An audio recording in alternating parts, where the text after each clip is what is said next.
An example of a site using RSS, which stands for Really Simple Syndication.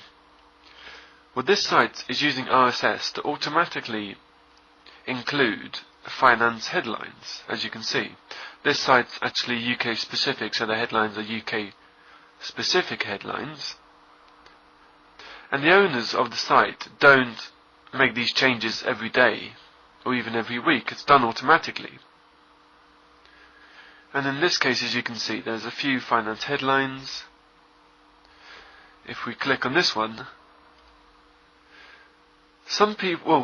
there's lots of different ways of implementing RSS. This site, when you click on the headline link, it keeps you on the same website, as you can see, but it includes the full article. Whereas sometimes when RSS headlines are included in the site, when you click on the headline, it actually takes you to that site. Another example is here. It's another finance example. Over on the right this time. As you can see, the headline and a snippet of the article.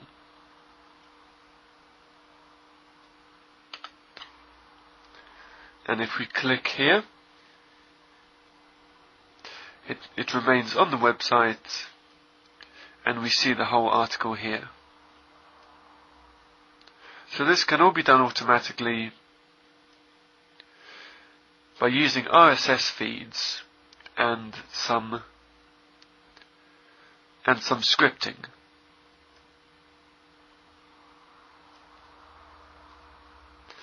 A site which actually has, it's like a directory of RSS feeds. I've got it open here. It's called chordata.info, chordata.info. And I've browsed to this section of the directory, and as you can see, it lists different RSS feeds. And here, BBC News Have Your Say World Edition.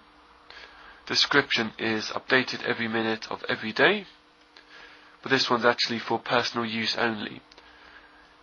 Most RSS, the vast majority of RSS feeds don't have any restrictions, but some do, the BBC especially, in this instance, as you can see, only for personal use. So okay, if we go back to that BBC feed and click it,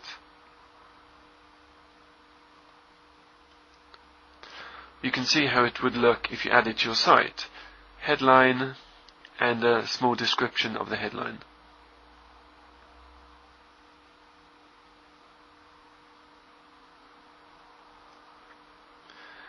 And here, in this tab here, I've got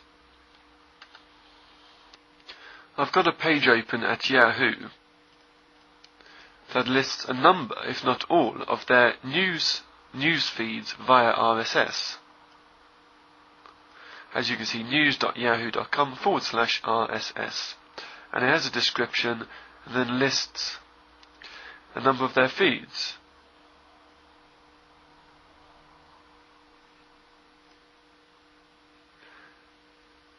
And if you have a Yahoo account, a free Yahoo account, you can add. They have a built-in RSS. Well, basically, in a free Yahoo account, there's now a way for you to easily keep up to date with your feeds, your RSS feeds, if you've subscribed to them. And clicking here would automatically subscribe you to this feed. What you're interested in here is the XML button. If we click that, this is what the RSS feed actually looks like. And to the human eye, it doesn't mean a huge amount. This has to be processed, so it's actually something meaningful and easy to read for your website. So if we go back, what I tend to do, you may want to do this differently depending which browser you're using. I generally browse in Mozilla Firefox.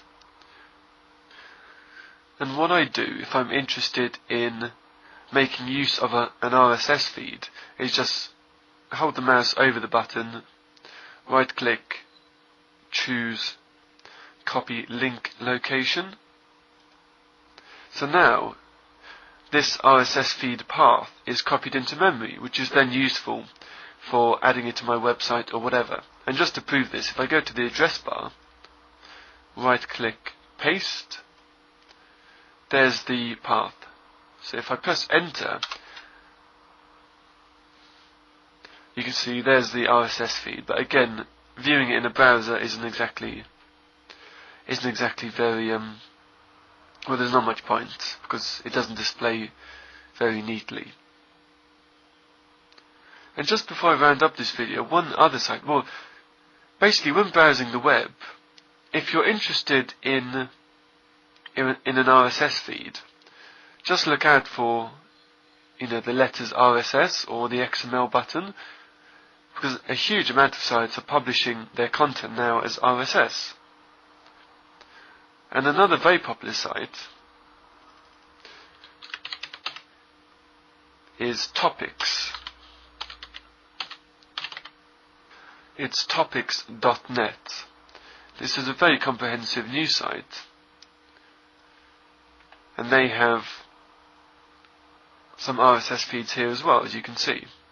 This one is for top stories. If we click it again, well, that's how it displays, but that may be a feed you may feel is appropriate to your website. So basically, when browsing, keep an eye out for any RSS feed you're interested in, and then you can copy the link location and maybe save it for later for when you're ready to use it. Or if you're looking to add RSS feeds to your website, just search for them at that point, and I'm sure you'll find ones relevant to your website. Even just go to Google and do a search for your keywords relevant to your website, and I'm sure you'll find sites with relevant RSS feeds. Alternatively, go to an RSS directory site like shoredata.info. I'm sure there's many others. If we go back to the home page, you can just browse here. For example, if you were interested in sports and recreation, and then let's say travel, it lists some feeds there. Again, just by doing your own searches, I'm sure you'll find many more, but it's just one place to look. And if we look here, for example, Asia travel books, description of the feed,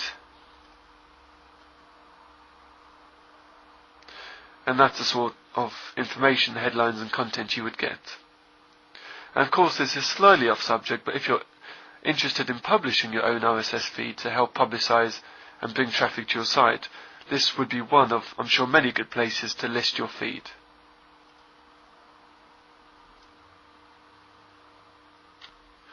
So those are just a few examples of how RSS feeds, when implemented into a website, how they look,